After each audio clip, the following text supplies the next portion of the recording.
here we are today with the amazing Busty Beatz of Hot Brown Honey. Welcome. Thank you so much. So good to be here. Super excited. So this has come out of, because we made this video, this whole kind of Zoom interview journey has come out of the video that we made called I Am All Women.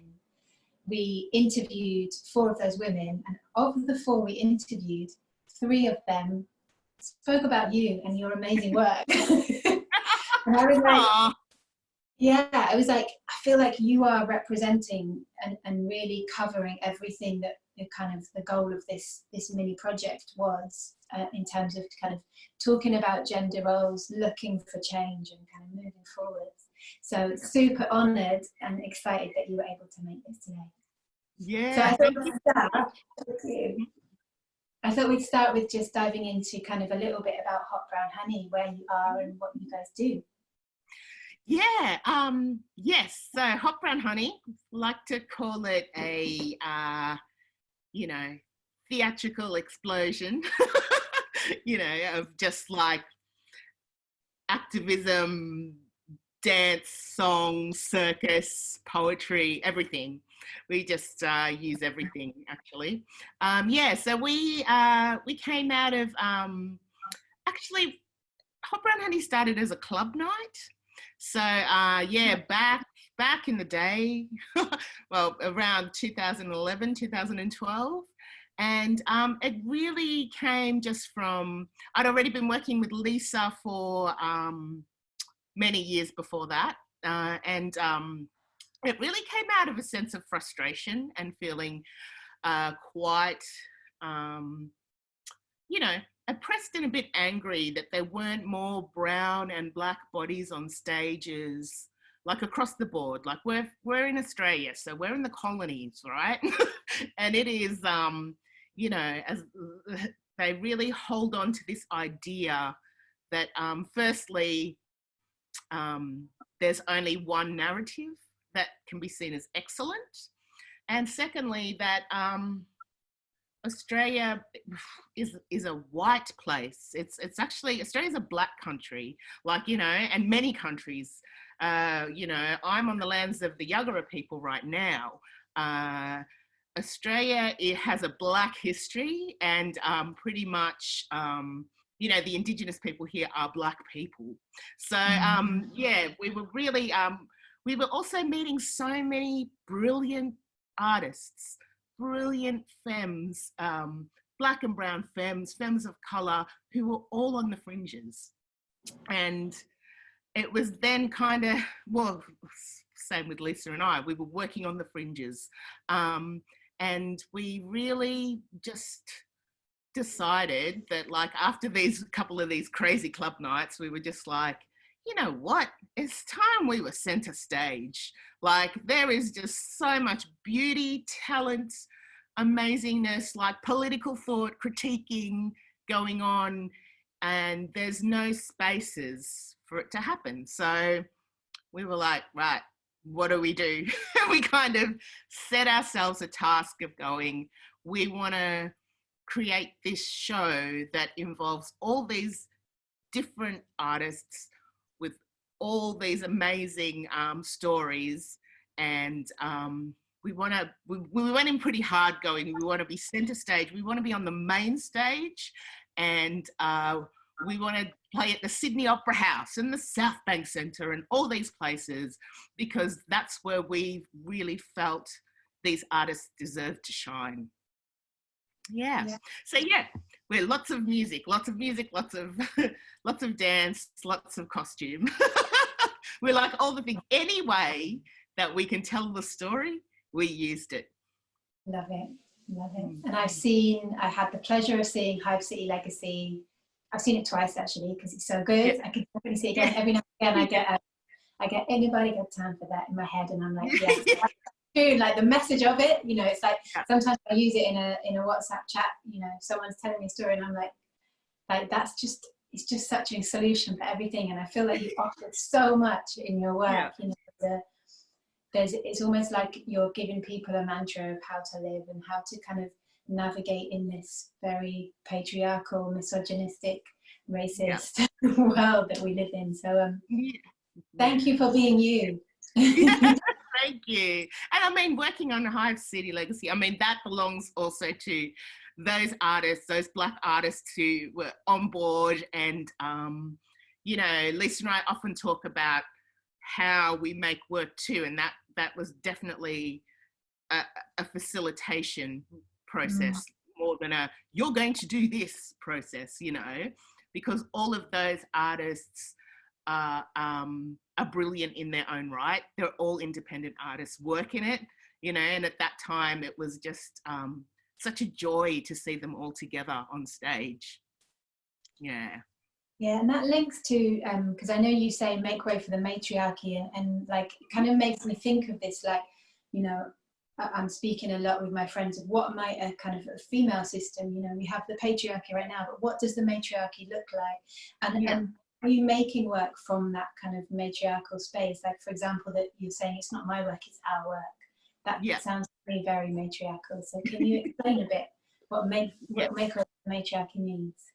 Yeah, sure. So in different cultures as well, because we work with a lot of, you know, a lot of the artists we work with are from Indigenous cultures as well. So we've had a really, and for me, being from Norsa and, you know, having the experience of my grandmothers, it really does feel like it's a holistic space, society that can be, you know, pretty much run in the best possible way, you know, if we were able to, you know, make way for the matriarchy, I think we would see things very differently. You know, when I think about what's going on at the moment too, and talking about prison abolition and defunding the police and making sure those funds go into community, it's pretty much, that's a matriarchal act, you know, to take away from those who have so much power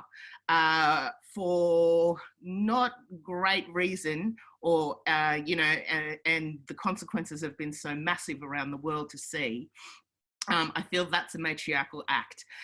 We also have like our, the revolution cannot happen without childcare. You know, it takes a village, whether that's making art or bringing up children or having a space where we can work together for a better future. Once again, it's a matriarchal act. Yeah, so it's really based on some key principles as well, like having to, because we've all lived in this patriarchal, capitalist, colonialist world, you know, the first thing we've got to start doing is like recognizing our accountability and decolonizing, getting out of those mind spaces like that, you know, there can only be one, or, you know, it's a competition all the time. Yeah, these are acts that we're rematriarching. So we're coming back into, you know, into a space where that is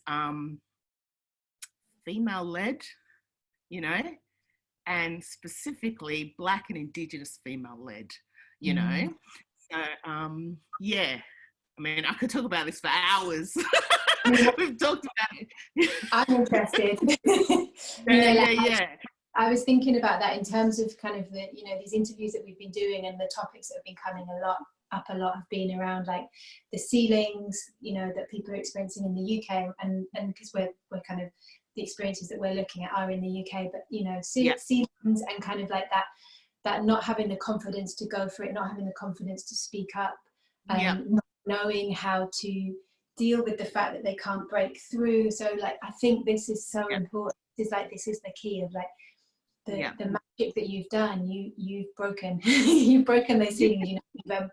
You've gone international actually. Like I know Elsa was in Brazil with a project that was kind of Hot Brown Honey led, and like, you know, that you're proof that we can change the world. So it's really nice to hear a bit more about that. Like, the work starts here, but how do we do that? And how do we undo? How do we undo? Yeah.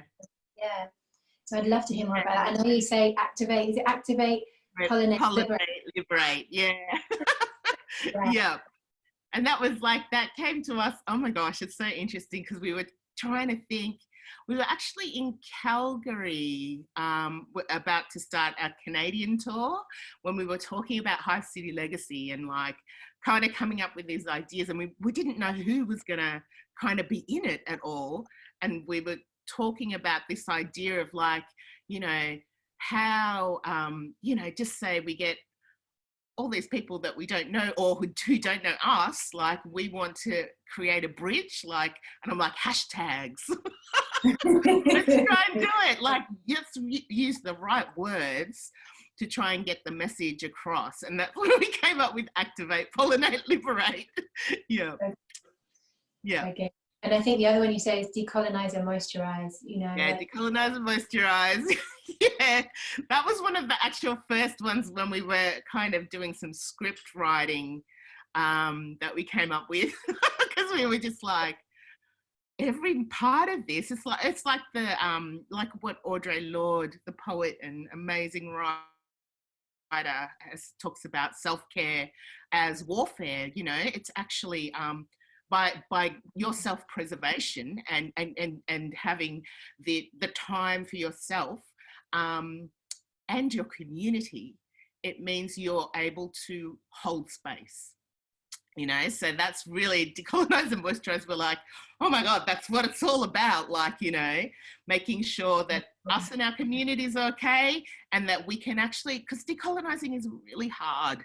It's really hard. We've been taught that we're not worthy, like continuously, everywhere we look, whether it be in the magazines or, you know, it's like from, you know, making art for art institutions, they've already, they look at you and go, you're not worthy. Like, you know, hip hop dance, I'm like, one of the most specialized type of dance there can be.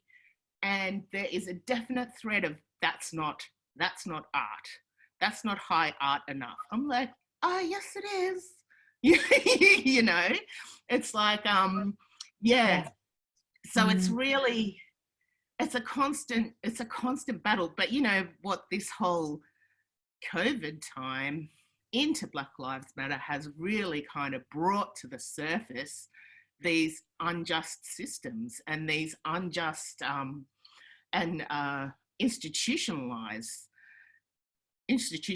racism, you know, that is just, it's just become so crystal clear that there was never space for us there. They were never, it was already a system that wasn't there to bring us up together, you know. That's become really clear. Yeah. And I wonder, like, this thing of having the space, you know, like I feel for me personally, I've been so much in survival mode of running to do the work to make enough money to survive that I haven't had time to just go, oh, it's not okay, you know. And to an extent, you know, my work is, I'm also kind of making activism art, but this time of COVID has really been a time to just go, absolutely not, you know, we're not doing it anymore, like this is not okay. Yeah, so I wonder if that's part of this decolonizing, this having time to reflect. Yes, definitely. And you know, we've been in the same mode. It was really interesting and heartbreaking at the same time, realizing that artists have been at the forefront of the fall with COVID, but also that means we've been at the forefront of capitalism. We've been allowing it to happen because we've been so, just keep on going, just hustle, you know.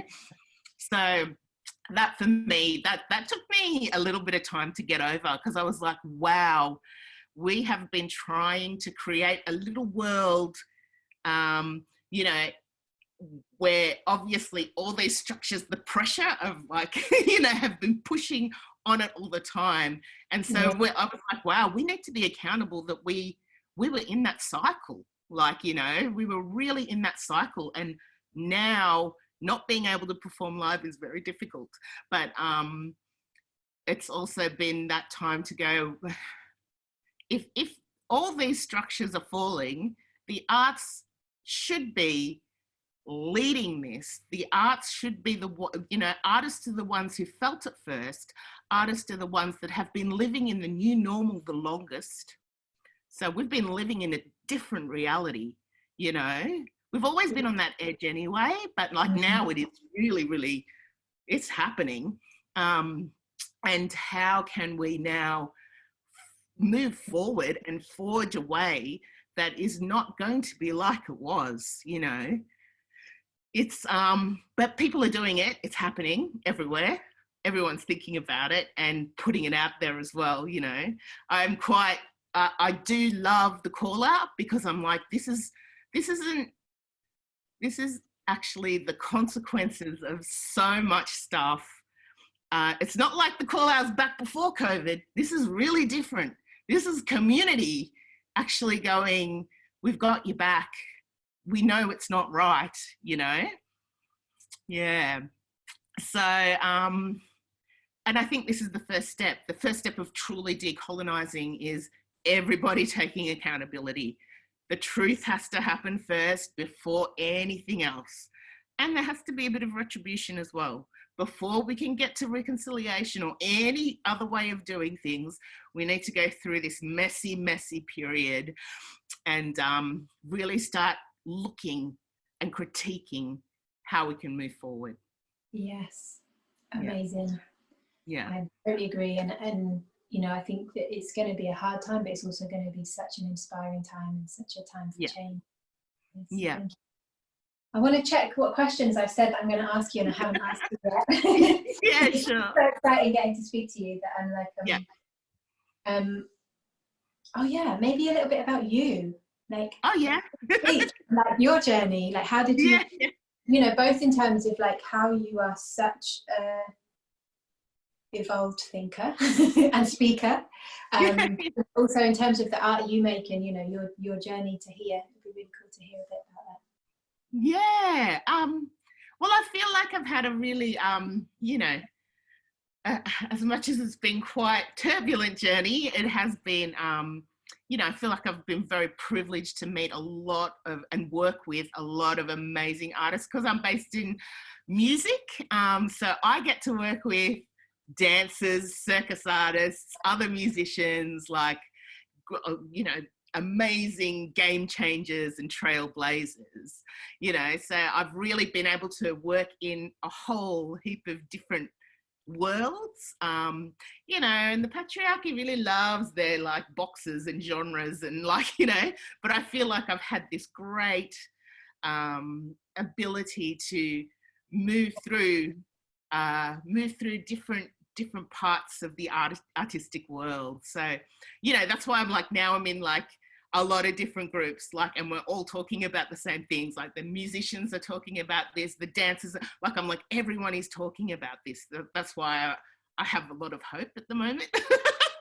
Yeah, but I started, I was born in South Africa and we came to Australia, me and my parents came as refugees to Australia under apartheid.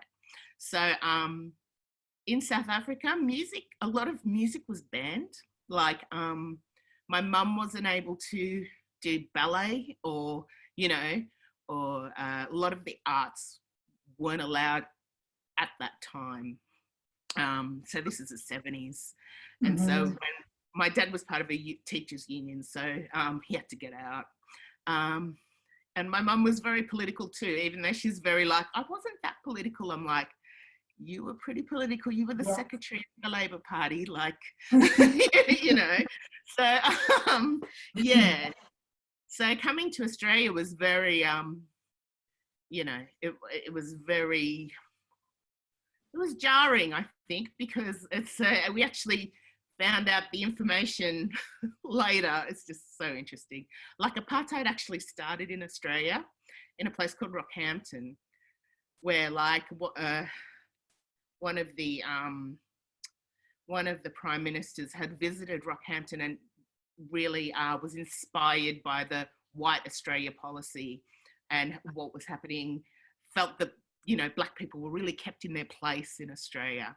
and that inspired the whole apartheid like system. So it was just like, okay, you know, so there's always been this really interesting juxtaposition or parallel, I should say, parallel going through with my life. Of course, I love like music, and I was just so into the music that we could have when and the family and community that we could have in South Africa. And then coming to Australia, I just really discovered a whole heap of other music that I'd never heard before. A lot of bands, rock bands. And my mum was just adamant. She was adamant that her daughters would have access to the arts. So she gave, like, I wanted to play the piano and I wanted to play the guitar, and she just made that happen. Yeah. So, and then I just, like, when I was 16, I think, 15, I started my first band. And we were at an all-girls school, so it was, you know, all-girl band. And we played together for like 10 years in this very, this kind of indie music scene. Yeah, and from there, it was actually, and I played with in that band with my sister Tanya. And then from there, I went into just kind of doing, like, learning how to do beats production. So working a lot with different singers, and in the very multicultural hip hop scene that was emerging in Australia. And that was quite a beautiful sort of time of these, like, all of these artists who had come from either refugee backgrounds or migrant backgrounds, or were Aboriginal or Torres Strait Islander, working together in this really organic scene that was happening. 90s, I think, yeah. And yeah, from there, my little sister Candy had started at acting school, and she had started a little group called Sister She, and Sister She was another woman, Sarah Ward, and they needed some music for some of their shows because they were on that real cabaret comedy edge. Yeah. And yeah, I started making some music for them. Yeah. And then that's when I got into theatre, because I was like, wait, people can do live theatre and I can be playing beats. This is still a live performance. What is happening here? You know? Yeah. So from there, I just, like, you know, started going, I can do all these different things. And I started working on plays. In 2011, I got to work with John Z. D on a performance called East London, West Sydney, which was an amazing experience. Like, to actually work with John Z was next level, which brought together artists from East London and Western Sydney together to create a work. Yeah. Oh, wow. That's funny. I did my first thing with John Z. D in 2011 as well. Oh, wow, cool. Yeah. Yeah. Yeah. Amazing. And then from there, when did you meet Lisa and start your work with Lisa? Was that 2011? That was actually, I first met Lisa in the early, I think it was 2000, and she had started her, she's a co-director of a company called Polytoxic. And I met Lisa. We actually went out into many communities and worked with kids. And so we went to communities like Woorabinda, which were, what would I call them? What's the word for it? I suppose back in the day, they were missions. So basically, Aboriginal people were rounded up out of the whole state and then put onto these certain tiny plots of land. And that was where they were told they could live. Yeah, we started on a project which spanned for at least for 6 years, I think. So we started going in and out of these communities quite a lot, and making music, making hip hop, making dance. And then it would all come back to this amazing festival which happened, and it's not on anymore. It was like the first ever festival, Aboriginal and Torres Strait Islander run festival, hip hop and R&B festival, that would have like just 20,000 people would just show up, like, and It was these kids on stage, like doing all the stuff that they'd like we'd worked with them on. and then all these brilliant artists would just like get up and do their thing. And it was really the best. Styling Up was really something special and unique, and it would attract some really big names as well to headline that show. But because it was actually run by the elders of the community who recognised that young people really wanted to be involved and wanted to move in this beautiful music scene, but there weren't really opportunities for them to do it. Wow. So that was amazing. Yeah. That flows really nicely to my next question is like, in a world where there aren't really the opportunities to do it, how did you do it? How did you make an international company that you're backing up the place? How? Yeah. It's interesting because a lot of our processes also come from the work we did in community and what we were able to learn from a lot of the elders and the young people about how they put stuff together. So that was that was one of the things. Another thing was like, it was really, I think back and go, we were just so annoyed. We were like, how is this still possible in 2012? Here we are in 2020, but we just knew too many amazing women, actually, like, and really, it was pretty hard. It was hard. And we got a great producer who actually just believed us when we said this is what we want to do, and was excited about that. Like, we had talked to a number of producers and we had gone for a number of grants, and every time we were told this is too risky, this work is too risky, what you're trying to do is too risky. And we were like, okay, so this means we just have to do it ourselves. Like, this is going to be hard. Like, that's why we did start off as like a side project, because we were just like, how's it going to happen? Like, how can we make it happen? And then we were like, they're too amazing. Like, there's this singer, Offa Fotu, who was like in Perth, that we had all seen live, and that was like on the other side of the country. Like, Perth is a long way from where we are, but we were just like, she's amazing. Like, she, in every way, playing these tiny gigs, It's like Hope One, who's the beatboxer in our show. Like, we have known Hope for a while. We did workshops with her when she was younger. And then we just watched her like kind of explode onto the scene, and then kind of internationally as well. She did the beatbox comps and stuff like that. And then she had a baby, and we watched that all kind of go, well, people just turn their heads away. And I'm like, she's still just as good. She's awesome, actually. Yeah. Like, and then knowing that she had that experience as well was like also a thing. It was like, you've probably got your head screwed on, like, right? As well as being having mad skills.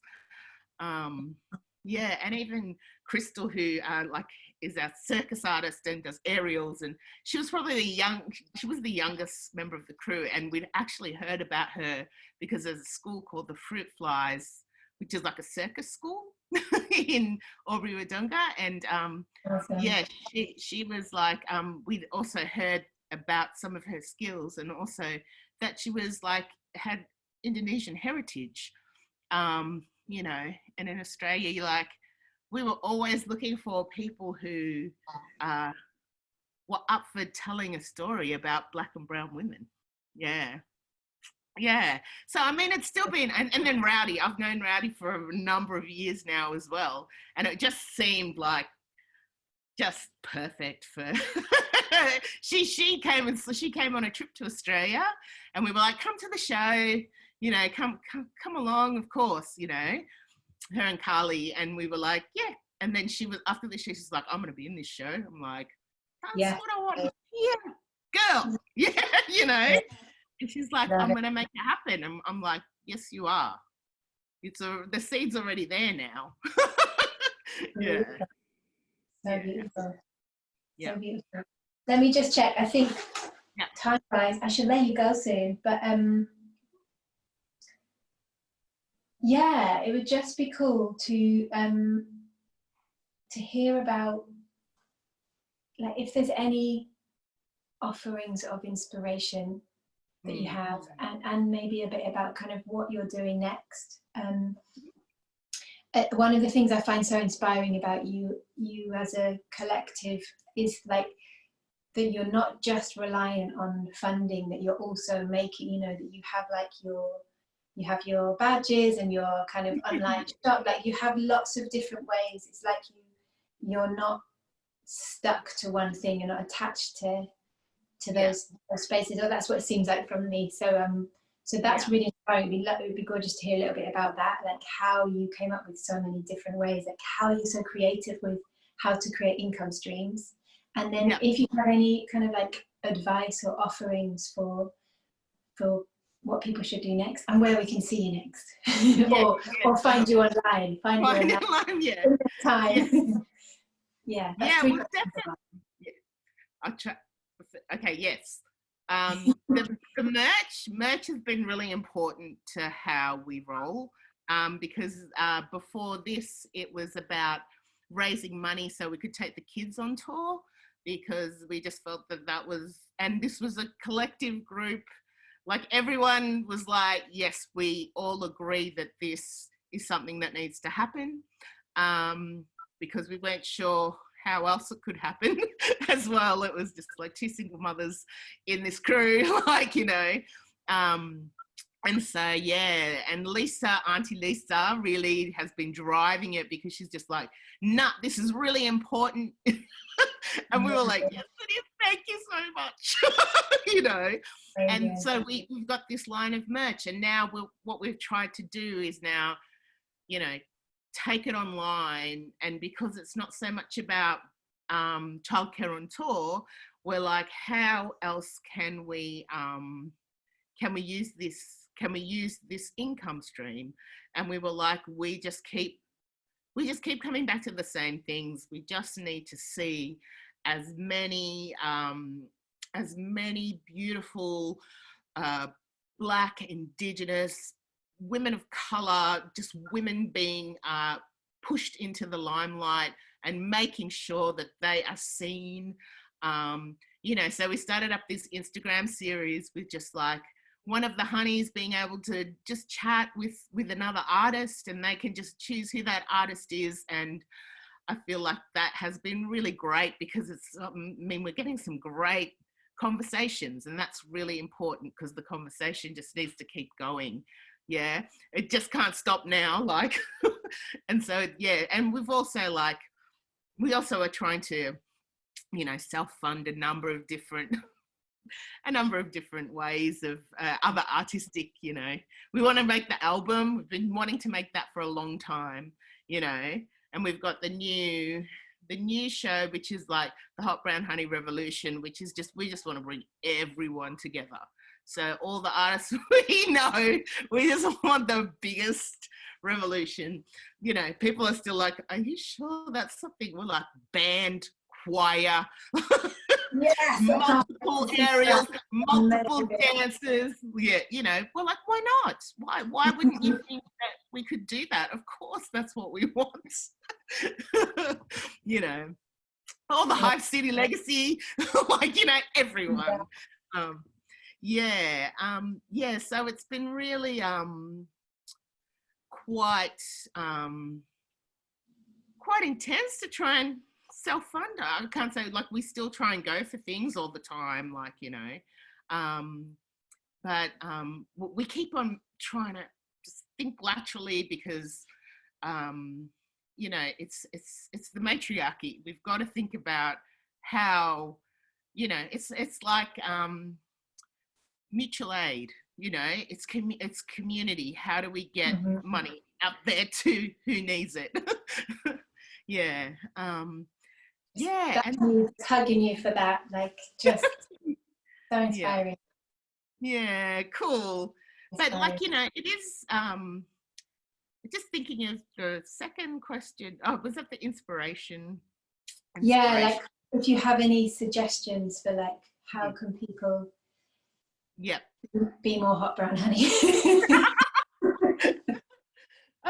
Well, it is just a matter, look, you know, I think the first thing for me personally that I like, which really helped me with the decolonization process, is really recognize some things. There are some things that you can knock your head against, and they were never meant for you. They were never meant for you.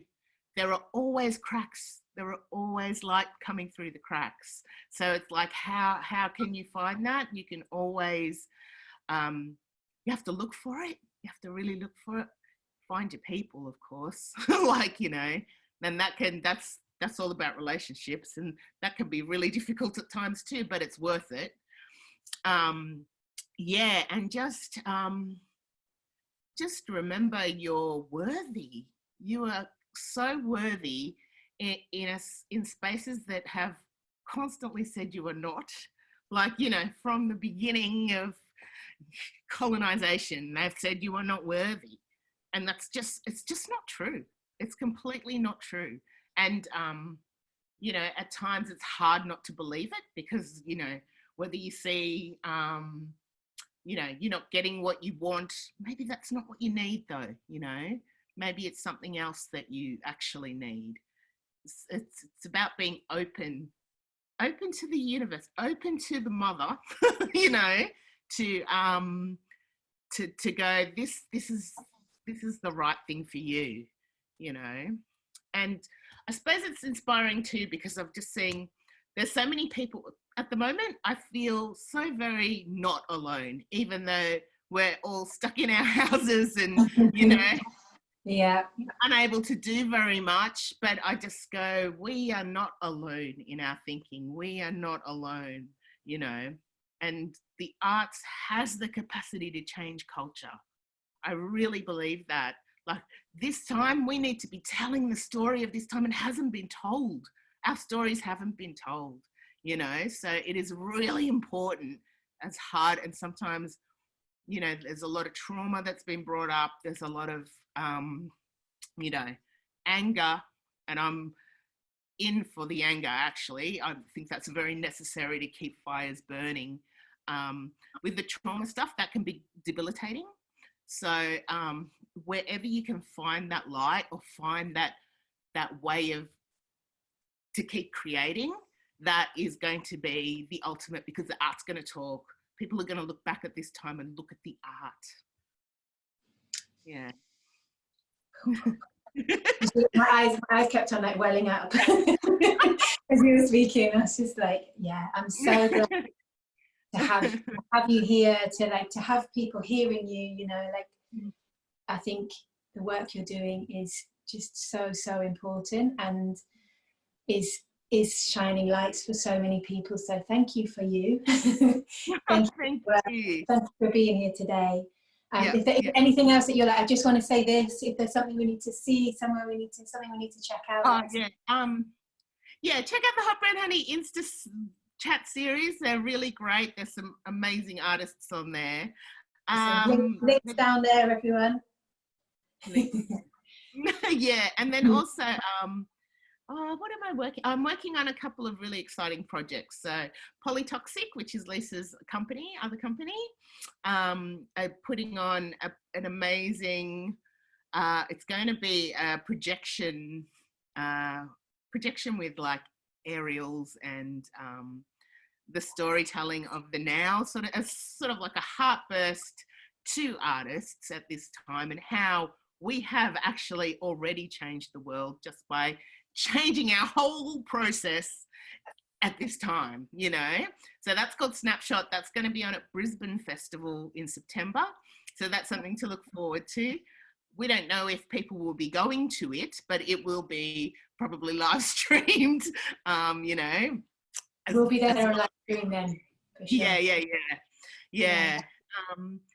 And the other project I'm working on with Anala Wongara is called Knowledge Keepers, and oh my gosh, it's so beautiful. Got to interview 4 elders from the Anala community, which is just southwest of Brisbane, and now I'm in the this is just gorgeous. It's just them talking about their lives and what they've been through, and you know, just they're knowledge keepers. Hey, they're just really. And there's going to be an exhibition, which is going to be a part of that too, and a book that will come out. But I'll keep you posted on that too. Yes. Thank you. Yeah. Thank you. Thank you so much, Busty Beatz. It's been such a pleasure to speak to you today. Yes.